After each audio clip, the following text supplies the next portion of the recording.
guys, we are here today during our home inspection, and I'm here with the wonderful Steven.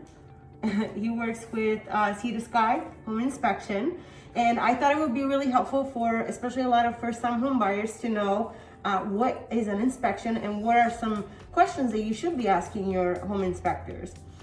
All right, so the first question is, what is the purpose of getting your home inspection done? The purpose of getting a home inspection is to find out the general overall condition of the home. Once you're done with the inspection, it's a nice snapshot on the home to see all of the components of the system of your home and how they're functioning. Okay, and do you think buyers should show up when the inspection is being done? Yes, buyers should be at every single home inspection, definitely. Always encourage them to be there. It's much easier to get a grasp on what your home inspector has to say if you're there. Cool. What do you exactly cover and not cover during a home inspection? Good question. So there's a lot of things that home inspectors won't cover actually, like solar systems, water softener systems. All home inspectors actually won't be there for mold either. They'll point it out if they see it, but they're not doing any sort of mold sampling. So it's a good idea to ask your home inspector before the inspection even starts what you won't be covering on that job. Cool. And is there such a thing as the inspection passed, the inspection failed? Because I know you get that a lot. It gets really old sometimes. No, that's a great question. No, there is no pass and fail. Every home is different. The home isn't really graded. You're just kind of presented with the facts of how the home, the condition it's in. There's no real such thing as a pass-fail home inspection. So it's up to the buyer ultimately to make the decision, like, this is good enough for me. This is too much for me. It's too much of a headache. Exactly.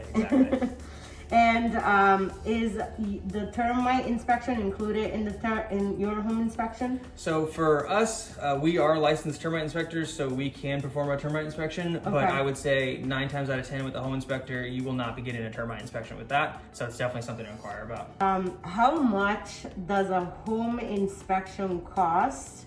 And also, I get this from sellers. Is it really worth it for me to get a home inspection before I even list the house?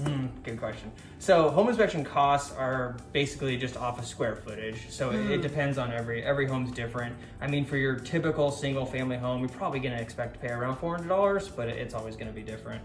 Can I follow you around the home, Steven? We get this a lot. So there's no good answer. I mean, yes, you can certainly follow around your home inspector, and it's good. Just know that most home inspectors, when they're done, are gonna give you a full rundown. So you're gonna hear everything that he found.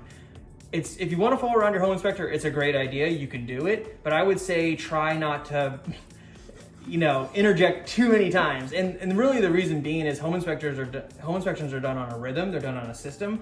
Everyone has the same kind of idea, game plan of how they're gonna inspect the home. And so if you're taken out of that rhythm, you could potentially be missing things. So you don't wanna kind of interject too much, but being present is definitely good. And also, like, how long is typically a home inspection? Again, probably it varies, but single family homes, expect about 2 hours. Okay, so if I follow you around, it's gonna take like 3 times Oh, it'll longer. definitely make it longer. Yeah. And home inspectors are on usually a strict schedule, so they expect to be at homes for a certain amount of time. So, I mean, it's good to ask questions, of course, ask questions, but an inspector could miss something by asking him, interjecting too much. Also, what are some normal findings on a home inspection? Things that, people should not freak out over. It's pretty standard. Definitely. So a home inspector is going to cover everything, whether it's big and small. So it's good to, at the end of the inspection, ask questions like, maybe ask the inspector, is that normal? Because we're going to call out things that are like 30-cent cover plates that need to be replaced, and in the report they'll show up as red, like big and scary, right? But it's only 30 cents. So there's a lot of normal stuff that inspector's gonna call out that's not really scary. It's a good idea to keep it to the big components. How's my roof? How's my foundation? Things like that. Okay. Yeah. What are some other items that you feel like they're pretty high ticket items? High ticket? Yeah, it's definitely, for me personally, it's roof, it's foundation, it's how's the furnace working, how old is the furnace, water heater. For me, it's anything that's going to potentially cost you a ton of money. So if there's a little stucco damage and I have 3 notes about the stucco damage, is it really that important? Yeah. Probably not, right? Right. Okay. Are items that aren't up to code an issue in in the sale of a home and really in the inspection? Good question. So home inspectors are not actually code enforcers. We use the code to help us, but we are not there to enforce the code. People who enforce the code would be maybe from the city. But I would say code items that would be a concern typically go with gas. So old gas valves, old gas pipes. Okay. Usually when I come across a code-related issue that's actually maybe a little concerning, it tends to be with gas. And then what is a typical life of a roof, for example? The water heater, the furnace, attic insulations, are those pretty standards? Yeah, I mean, it's all home inspectors should be able to tell you these, and all roofs are going to be different. So you certainly want to ask, hey, what is my roof? So say like, composition shingle roof might last, 20, 25 years, where a roof concrete tile might last about 30, 40. So it's definitely different. Water heaters can go anywhere from like 8 to 12. ACs and furnaces, 10 to 15. On the furnace side, maybe around 15 to 20. So it's all going to be different, but it definitely depends on what you're purchasing, because they're not all exactly the same. So any home inspector is gonna know the life expectancy, so it's a great question to ask. How do people read a huge report that gets delivered to their email box? Definitely, it's tough. Another reason why you really want to be at the inspection. Right. So you want the inspector not only to tell you the deficiencies while you're in the home, but you want him to tell you how to read the report.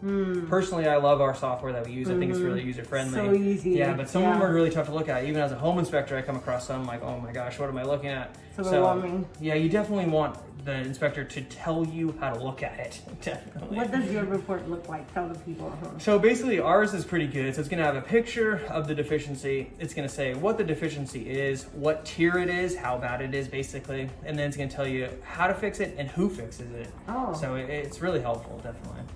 Cool.